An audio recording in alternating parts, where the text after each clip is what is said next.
नमस्कार दोस्तों, ये अपने पास एक 2014 मॉडल पल्सर 150। ये बाइक स्क्रैप होने के लिए बिल्कुल तैयार थी और धीरे धीरे करके एक एक पार्ट अरेंज करके इस बाइक को फिर से चलने के लिए दोबारा से तैयार कर रहे हैं। अब प्रॉब्लम कहाँ से स्टार्ट हुई थी? प्रॉब्लम स्टार्ट हुई थी इसके टंकी से। टंकी के अंदर पानी जाने की वजह से इसके अंदर जंग लग गया था। तो अभी ये सेकंड हैंड एक टैंक लेके आए हैं रिप्लेसमेंट में। तो ये टंकी चेंज हो गई है और काम बताता हूँ मैं आपको क्या क्या हो चुका है इस बाइक के अंदर पहले से, और फिर भी परेशानी ख़त्म नहीं हुई है। पहली बार टंकी वो रिप्लेस होगी। दूसरा, ये जो स्विंग आर्म होता है, झूला जो होता है अपना, वो पूरा सड़ चुका था, नीचे से जंग लग के बिल्कुल टूटने वाला था। तो इसको भी रिप्लेस करा दिया है। जहाँ से सेकंड हैंड लिया था वहीं से इसके रिप्लेसमेंट में इसको चेंज करा दिया था। उसके अलावा इसमें इंजन का भी काम हुआ है, लेकिन फिर भी गाड़ी सही से नहीं चल पा रही है। क्या काम हुआ था? इसका इंजन का रिंग पिस्टन और हेड का पूरा प्रॉपर काम हुआ था। बोर इसमें पिस्टन कराया गया था। कार्बोरेटर ये चेंज हो चुका है मिसिंग की वजह से, कि बाइक की मिसिंग ठीक नहीं हो रही थी। लॉक सेट जो है वो जाम हो चुका है, वो भी अभी रिप्लेस करेंगे। उसकी भी अभी मैं स्टोरी बताता हूँ किस वजह से।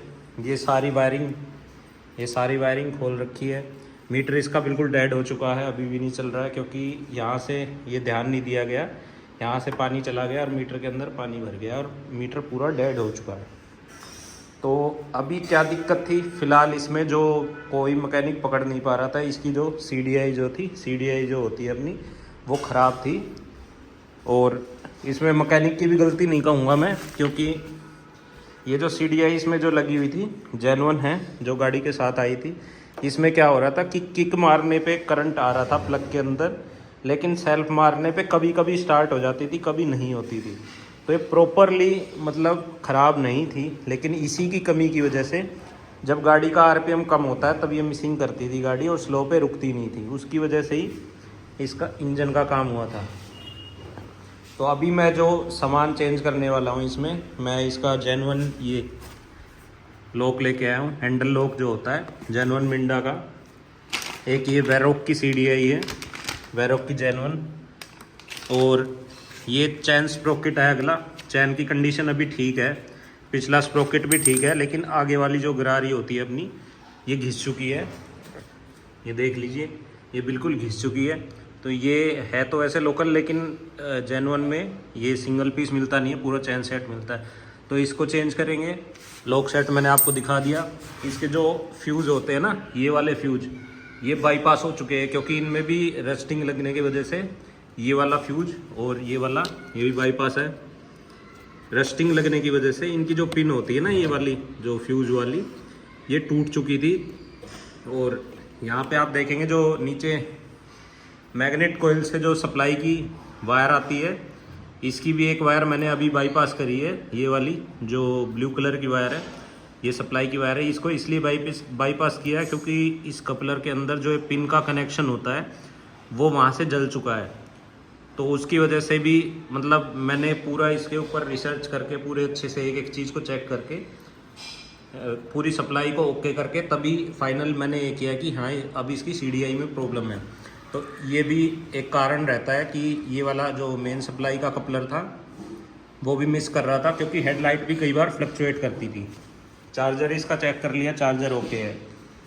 तो अभी इसमें क्या करेंगे, पहले तो लॉक इसका चेंज करेंगे। लॉक मैं दिखा देता हूँ, पुराने वाला ये लॉक है। इसमें क्या इशू था, एक तो पानी जाने की वजह से ये अच्छे से लॉक नहीं हो पा रहा, बहुत टाइट है। गाड़ी के साथ का 10 साल हो चुके हैं। दूसरा, ये जो इसका कॉन्टैक्ट होता है ना, अंदर से जो चाबी घुमाने से लाइट आती है मीटर के अंदर, तो मीटर तो डेड था, पता नहीं चल रहा था कि बाइक ऑन हुई या नहीं हुई। तो कई बार इसमें ऑन करने पे करंट आ जाता था, कई बार नहीं आता था। जो बाइक है अपनी, कई बार चालू होती थी, कई बार नहीं होती थी। तो उसकी वजह से भी किक मारते रहो, सेल्फ लेती नहीं थी, कई बार किक मारते रहो तो गाड़ी स्टार्ट नहीं होती थी। CDI चेक करने का तरीका मैं आपको बता देता हूँ, मैंने किस तरीके से CDI चेक करी थी। ये जो कपलर होता है ना अपना, ये वाला CDI का, इसमें 2 कपलर लगते हैं, एक ये बड़े वाला, एक छोटे वाला। छोटे वाला आउटपुट के लिए होता है, 2 वायर है इसके अंदर, दोनों वायर एक इस कोयल पे गया है और एक इस कोयल पे गया है। तो ये तो हो गया आउटपुट का। आउटपुट इसमें से निकल नहीं रहा था। ये है इनपुट का।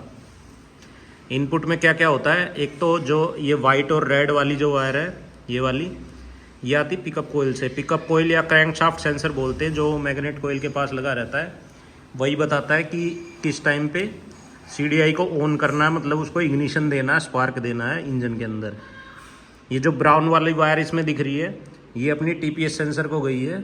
ये TPS सेंसर कार्बोरेटर के ऊपर माउंट रहता है। तीसरी जो वायर है ये वाली ग्रे और रेड वाली, ये पॉजिटिव 12 वोल्ट की होती है, और जो ब्लैक वाली वायर है पीली पट्टी के साथ, वो नेगेटिव की। तो सिंपली इसके अंदर अपना मल्टीमीटर से सप्लाई चेक कर लेंगे कि 12 वोल्ट आ रही है या नहीं आ रही है, और ग्राउंड और जो पिकअप कोयल होती है उसका रेजिस्टेंस चेक कर लेंगे। अगर वो पिकअप कोयल ख़राब होगी तो उसका रेजिस्टेंस या तो ज़्यादा आएगा या कम आएगा। ज़्यादा आने का वजह बीच में से कहीं तार इसकी ब्रेक हो गई या कोयल के अंदर फॉल्ट हो गया है, और कम रेजिस्टेंस आने की वजह कि वो जो कोयल है वो शॉर्ट हो चुकी है और वो अपना काम नहीं कर रही है। तो एक बार मैं चेक करके भी दिखा देता हूँ इसमें कि सप्लाई की क्या कंडीशन है। ये मल्टीमीटर को हमने वोल्टेज पे पहले सेट कर लिया है 20 वोल्ट पे। ये दोनों प्रोब है इसकी। ये जो कपलर है ना, इसमें मैंने आपको बताया था ग्राउंड, ये ब्लैक के ऊपर जो पीली पट्टी है ये वाला है, इसके अंदर ये ब्लैक वाला प्रोब लगाएंगे और सबसे पहले इसमें 12 वोल्ट चेक करेंगे। 12 वोल्ट के लिए मैंने आपको बताया था ये वाला जो वायर है रेड के ऊपर, ये सिल्वर पट्टी या ग्रे कलर बोल सकते हैं। तो अभी देखेंगे इसके अंदर कोई वोल्टेज नहीं आ रही है, क्योंकि आगे से जो स्विच है वो हमने रिमूव कर रखा है। फिलहाल स्विच को बाईपास करेंगे। बाईपास करने का तरीका मैं बता देता हूँ। एक ये वाला वायर ले लेंगे, और जो लॉक का कपलर होता है ना, ये लॉक का जो कपलर होता है जो हैंडल में लगा रहता है, इसको जस्ट क्या करना है, इसमें 2 ही वायर होनी है, इनको आपस में शॉर्ट करना है। मीटर इसका ख़राब है बाइक का। बैटरी भी फ़िलहाल डेड है। डेड तो नहीं कहूँगा, मतलब लो है थोड़ी, सेल्फ नहीं ले पाएगी। तो अभी इसको बाईपास करा, तो अभी चेक कर लेते हैं कपलर में सप्लाई आई या नहीं आई।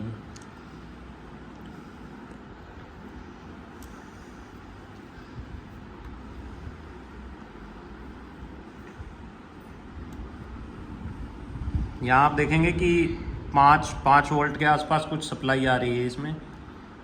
ये बैटरी अपनी लो है, इसलिए कम सप्लाई दिखा रहा है। अगर हम किक से इसको देखते हैं या चार्ज बैटरी में देखते हैं ना, तो वोल्टेज इसमें पूरा दिखा देता है। तो अभी 5 वोल्ट के आसपास आ रहा है, तो इसका मतलब इसमें अभी सप्लाई आ रही है। और ये सिंपली मैं चेक करने का तरीका बता रहा हूँ। और पिकअप कोयल अगर आपको चेक करनी है इसी कपलर में, जो मैंने तीसरी बताई थी, तो इसको 2000 पे रखेंगे। ये जो मल्टीमीटर का जो नॉब है, इसको 2000 पे रखेंगे, और एक ग्राउंड में लगाएंगे वायर, और दूसरा जो ये रेड और वाइट वाला वायर है इस पे लगाएंगे, और रेजिस्टेंस चेक करेंगे। रेजिस्टेंस देखिए इसका आ रहा है 223। बजाज का जो कहते हैं वो 200 से लेकर 250 के बीच में रेजिस्टेंस आना चाहिए। तो इसका मतलब पिकअप कोयल भी अपनी ठीक है, लेकिन फिर भी आउटपुट नहीं निकल रहा था। स्पार्क जनरेट नहीं हो रहा था। तो अभी इसको रिप्लेस करेंगे, लॉक रिप्लेस करेंगे और स्प्रॉकेट वगैरह रिप्लेस करेंगे। जो भी काम होगा आपको दिखा देंगे। ये ब्रांड न्यू CDI अभी वेरोक की जो मैंने आपको दिखाई थी जेन्युइन, पार्ट नंबर भी सेम है। तो इसके साथ ये रबड़ भी आई, तो पुराने वाली को निकाल देते हैं। ये पहले भी डैमेज हो चुकी है।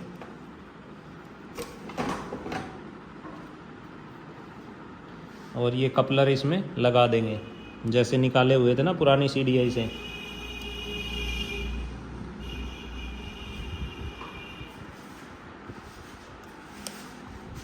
कपलर दोनों लगा दिए हैं। अब जस्ट क्या करना है, ये इसकी जगह पे CDI को अपनी जगह पे इसमें माउंट कर देंगे। ये माउंट हो गया, और CDI को प्लेस कर देंगे। CDI लगाने का सिर्फ यही प्रोसेस होता है, इतना ही प्रोसेस, इतने में ही काम हो जाता है अपना। 2 ही कपलर इसके अंदर लगते हैं। अब मैं आपको लॉक दिखा देता हूँ कि लॉक को हम कैसे लगाएंगे। ये लॉक है मिंडा का जेन्युइन, अभी जो दिखाया था। ये 2 चाबी आई है इसके साथ। ये अच्छे से ऑपरेट हो रहा है, बिल्कुल नया लॉक है। तो इसमें ज़्यादा कुछ नहीं होता। लॉक भी आप 10 से 15 मिनट में आप चेंज कर सकते हैं, आप अपने आप भी। तो इसके लिए क्या करना होता है, सिंपल ये जो माउंटिंग ना जिस तरीके से मैं लगा रहा हूँ, इसको वापस ही ऐसे करके ये सिर्फ इनके 10 नंबर के जो 2 बोल्ट होते हैं इन पे माउंट रहता है, इनको लगा दें।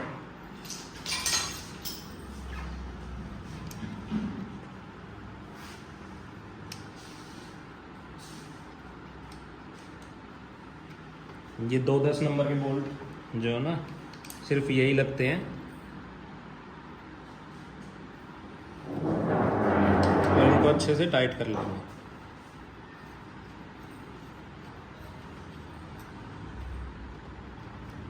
इसमें कुछ सेट वगैरह कुछ नहीं करना होता, सिंपली जो इसके होल दिए हुए हैं इनके ऊपर रख के इसको जस्ट लॉक को टाइट कर देना है, अच्छे से टाइट कर लेना है।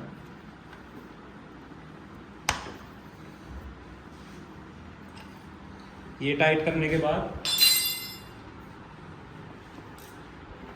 ये जो अपना हैंडल बार है पूरा ये कैसे निकला है ये भी मैं दिखा देता हूँ। कपलर को बाहर निकाल लेंगे और ध्यान रखेंगे कोई वायर कट वगैरह ना हो, जो भी वायर है कोई खींच ना पाए इधर उधर से, बड़े ध्यान से इसको करना है।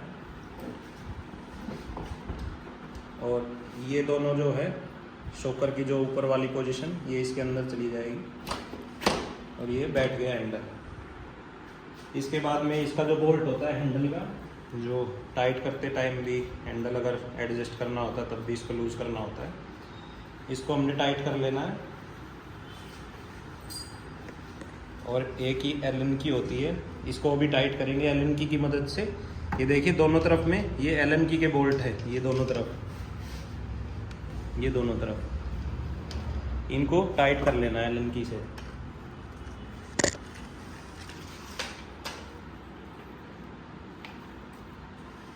इनको अच्छे से टाइट कर लेना है। बस इतना ही प्रोसेस होता है लॉक चेंज करने का। आपको कभी लॉक चेंज करना है तो सिर्फ इतना ही प्रोसेस होता है। एक ये वाला बोल्ट, 2 साइड वाले, ये हैंडल पूरा बाहर निकल के आ जाता है और नीचे 2 10 नंबर के जो बोल्ट होते हैं। लॉक भी ये अपना लग गया, इसका कपलर लगा देंगे हम।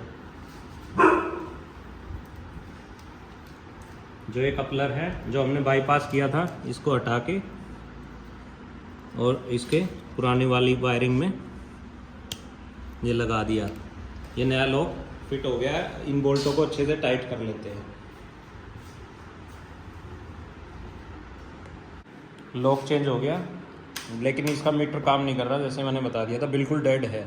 इसका कपलर लगाते हैं ना मीटर का, तो एक बार सिर्फ उसमें मीटर के अंदर लाइट आती है। ऊपर देखो यहाँ पे सिर्फ एक बार इतनी ही सिर्फ लाइट आती है मीटर के अंदर, सिर्फ एक बार। ये हल्की सी जैसे ग्लो करी ना। लॉक का फंक्शन दिखा रहा हूँ मैं कि लॉक चेंज करने के बाद इंडिकेटर अपने जो है ना ये ग्लो करने लग गया। इसका मतलब सप्लाई अपनी बैटरी की चालू हो गई है। ये चाबी बंद करी, चाबी ऑन करी तो लॉक अपना सेट हो गया, बिल्कुल फिक्स है। ये भी टाइट कर दिया, दोनों साइड के बोल्ट भी टाइट कर दिए। CDI चेंज होगी। इसके बाद जो अपना काम है, एक बार बाइक को स्टार्ट करके देखेंगे क्योंकि मेन प्रॉब्लम इसमें CDI की थी। कम से कम 10-20 किक स्टार्टिंग में मारनी पड़ती थी, बाद में भी कभी कभार जितनी किक मारो उतनी मर्जी, कई बार स्टार्ट भी नहीं होती। तो अभी इसको स्टार्ट करेंगे, फिलहाल किक से स्टार्ट करेंगे।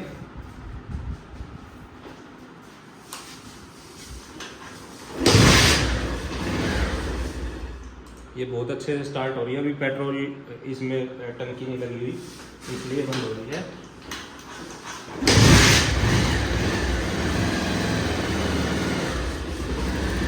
एक किक में स्टार्ट है गाड़ी, बिल्कुल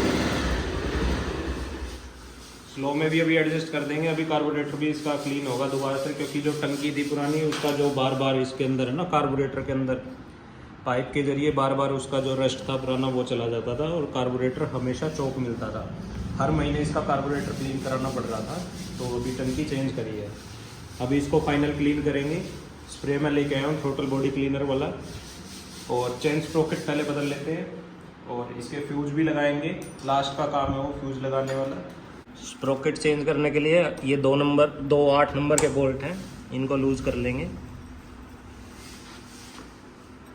इनको रिमूव करेंगे दोनों को। ये पत्ती जो होती है ना ये हल्की सी राउंड घूम के तब बाहर आती है। आप सीधी निकालोगे होल जो थे उसके सामने तो नहीं निकलेगी, हल्की राउंड करके बाहर। उसके बाद में इस स्प्रोकेट को बाहर निकाल सकते हैं। ये बाहर आ गया। चैन को पकड़ के रखेंगे, चैन अगर अंदर भाग गई तो दोबारा इसको खींचना पड़ेगा कवर वगैरह का खोल के। इसकी कंडीशन देखिए, बिल्कुल इसके दांत जो है ना ख़त्म होने वाले हैं, और चैन स्लिप भी कर सकती है अगर थोड़ी लूज़ होगी। ये नया नया है, इसकी कंडीशन देखिए।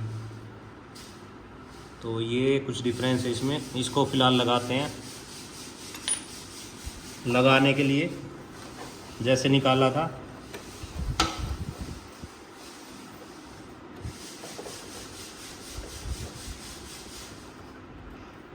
नई गिरारी थोड़ी हल्की सी इसमें है ना डिफरेंस रहता, थोड़ी बड़ी रहती तो चैन लूज़ भी करनी पड़ सकती है इसके लिए। तो वो भी अभी देखेंगे, अगर लग जाता है तो ठीक है, नहीं तो चैन लूज़ कर लेंगे पीछे। चैन लूज़ करके इसको चैन को इसके ऊपर लगा के इसको इंस्टॉल कर लिया है। पत्ती जो थी अपनी ये, इसको लगा के 2 8 नंबर के बोल्ट जो खोले थे उनको वापस से टाइट कर लेंगे, और चेन को जैसे एडजस्ट करते हैं उसी हिसाब से प्रॉपर पोजीशन में इसको एडजस्ट करके टाइट कर लेंगे। तो स्प्रोकेट ऐसे बदला जाता है अगला। ये सिंपल ही काम होता है, जो भी आपको दिखा रहा हूँ ये आप अपने घर पे भी कर सकते हैं। ये जो दिख रहा है ना, ये परमानेंट इसके ऊपर ऐसे ही डैमेज हो गया पानी जाने की वजह से, बार बार इसके अंदर पानी गया है। बाकी कंडीशन तो अच्छी लग रही है इसके, बस जो जेट हैं और जो इसके पैसेज होते हैं, जो ये पाइप सी होती है ना अंदर, नालियाँ जो होती हैं, इनको एक बार स्प्रे से अच्छे से क्लीन कर लेंगे।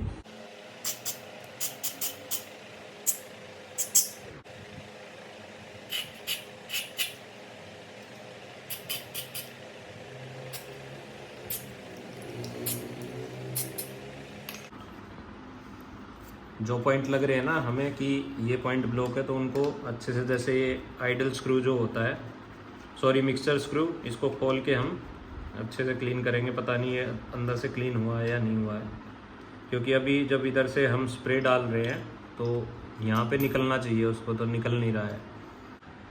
क्लीनिंग के बाद ये जो थ्रोटल बॉडी क्लीनर है ना, इससे जो यहाँ पे परमानेंट जो जम गया था, जो पेट्रोल से साफ़ नहीं हो रहा था, मैकेनिक क्या करते हैं जो पेट्रोल से साफ़ करते हैं, तो ये एक बार अगर साफ़ ना हो तो ये यूज़ करके आप देख सकते हैं। तो अच्छे से मैंने इसको देखिए, अब यहाँ से जो क्लीन किया था ना, अब यहाँ पे जो स्प्रे निकलना चाहिए वो यहीं निकल रहा है। ये जो अंदर से निकल के आ रहा है ना स्प्रे, वो निकल नहीं रहा था पहले, क्योंकि अंदर ये सब, ये जो निकल रहा है ना, ये पानी वगैरह सब मिक्स होके ये जो निकल रहा है, तो कुछ ऐसा हो गया था इसकी कंडीशन। तो सारी जेट एक बार क्लीन कर लेंगे अच्छे से।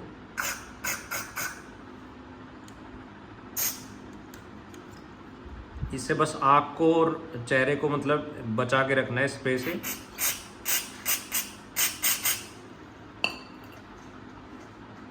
ये सारा क्लीन हो गया है। फटाफट फिट करते हैं कार्बोरेटर को। कार्बोरेटर फिट हो गया है। ये टैंक का भी टेम्पररी लगा रखा है, लीकेज चेक करने के लिए लगाया था। आप देख सकते हैं फ्यूल ऑन है, कोई लीकेज नहीं है कार्बोरेटर में। और जो फ्यूज, जो इसके पुराने जो फ्यूज बॉक्स ख़राब हो गए थे, तो ये स्पेयर फ्यूज बॉक्स आते हैं, तो ये भी प्रॉपर जो है ना सोल्डरिंग के थ्रू, ये सोल्डर आयरन से मैंने इसको सोल्डरिंग के थ्रू इसको जो है कनेक्ट किया है। वैसे जॉइंट नहीं है कि टाइम के साथ फिर कार बना जाए, फिर इनके अंदर दिक्कत आए। इसके बाद ये वाला जो फ्यूज बॉक्स है ये भी बाईपास है, इसको भी रिप्लेस करेंगे। ये वायर भी जॉइंट हो गया, इस पे भी सोल्डरिंग हमने कर दी है। अब ये स्लीव जो है ना, ये हीट सिंक स्लीव, इसको इसके ऊपर चढ़ा के और लाइटर से इसको हल्का हल्का सेकेंगे तो इसके ऊपर सिकुड़ जाती है। मैं दिखा देता हूँ, एक मिनट।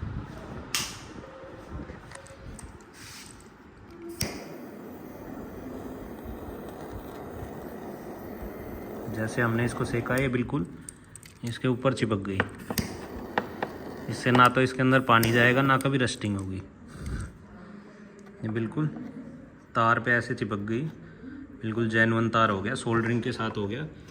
और यहाँ पे आपने कभी देखा हो तो पल्सर में सिंगल फ्यूज़ लगा रहता है, वो पतला सा होता है, उसको रिप्लेस करके मैं यही लिया था। इसके अंदर एक सेपरेट फ्यूज़ भी, ये भी हमें फ़ायदा हो गया है।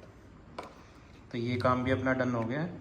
इसको अब पैक करते हैं, टैंक को सही से लगाते हैं। नीचे वाला फ्यूज़ भी लग गया जो मैंने दिखाया था आपको, उसको भी फिक्स करते हैं। और टैंक फिक्स करके फिर मैं आपको बाइक स्टार्ट करके दिखाता हूँ।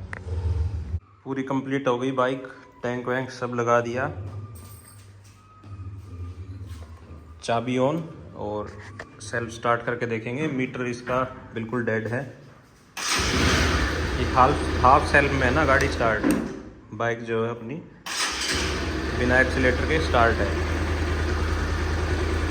पहले क्या हो रहा था ना, 20-20 किक मारो, 30-30 किक मारो, फिर भी करंट इतनी धीरे धीरे आता था। स्टार्ट होने के बाद भी प्लग जो है ना ब्लैक निकलते थे, अच्छे से इग्निशन हो नहीं पाता था। सीडीआई बहुत ज़्यादा वीक हो गई थी और कम आरपीएम पे पूरा करंट छोड़ दे रही थी।